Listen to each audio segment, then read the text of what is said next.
Okay, it seemed like there was some interest in the vlog of my workout, so I'm going to do another one because I feel like it.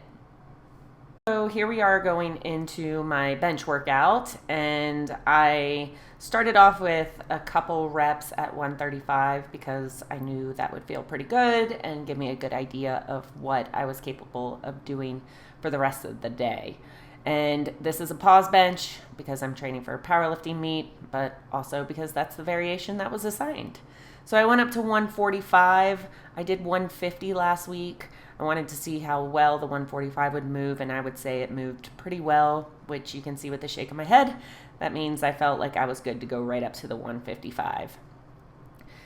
Then when I did go to the 155, I left in my setup, so you can just kind of see how it starts and then how it ends.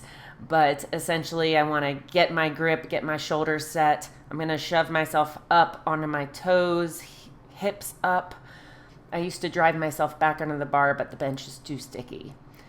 And then I bring it out, drop the hips and the heels, and then bringing it down, trying to drive it right back up. I'd say that was a pretty solid RPE 8 for once. Look at me, actually getting that RPE. So then we go into a few back offs, which I did at 135, which is what I did last week. So I'm just trying to get those to move a little smoother for those sets after the top single, and just working on kind of getting it to that full stop at the chest and then driving it back and up. I went ahead and filmed both of them because the camera was set up and that's what I felt like doing. But I'm trying to make them as consistent as possible and really work through that drive back up so that I'm getting the most amount of force into the bar as it goes back up. And then I dropped it down even a little further and did 2 more sets of 5 with 120 on the bar there. And it should be somewhere in the range of about an RPE 6. I think it kind of lands for me in that RPE 6 to 7 range. Again, just trying not to let my butt come up off the bench. It's okay if it moves up a little bit. We just don't want to see any light underneath. And it moving is showing that I'm driving through my legs and trying to push back into my shoulders as I'm driving that bar back up. So I'm just trying to maintain as much tension as I can from my feet to my shoulders so that my body can't move around on the bench as I'm trying to move the bar up and down. So then we move to some RDLs, some Romanian deadlifts, and I'm working on just kind of keeping my shoulders from getting pulled way back, keeping the bar close to me, letting it run down my legs and back up.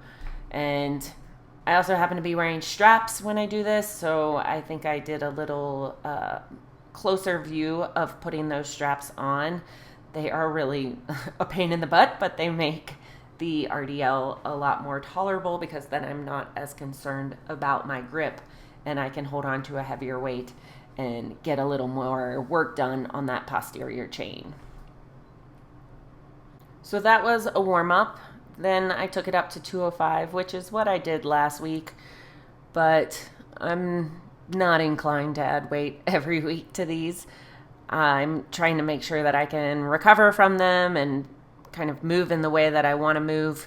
And I feel like this was a good week to repeat the same weight, and I'll try and go up in the next week.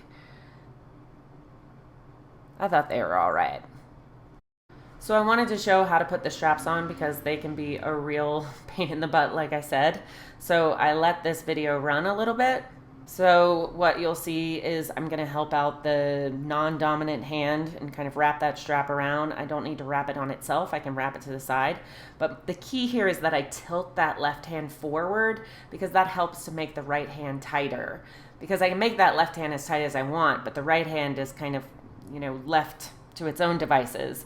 And then once they're nice and tight, I can use those straps to hang onto the bar without worrying about my grip quite as much, and still get through this back off set of RDLs after I hit that 185.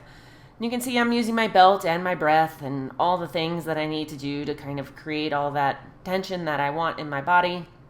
And the way that we put those straps on our hands I'm actually going to come around and show you how they sit in the hands, because they do each have a side in the way they go. You want the extra bit of the strap to go through the thumb and the forefinger. And then just one last little thing here with just some accessories, just to prove that I do some accessory stuff too.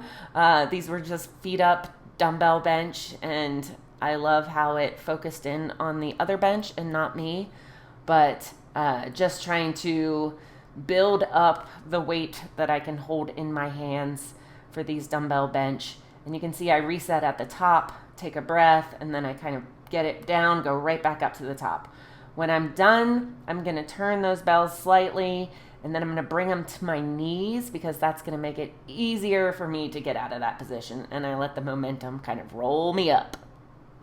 So I hope you liked that vlog, and if there are any questions or anything more you want to see or know, just let me know.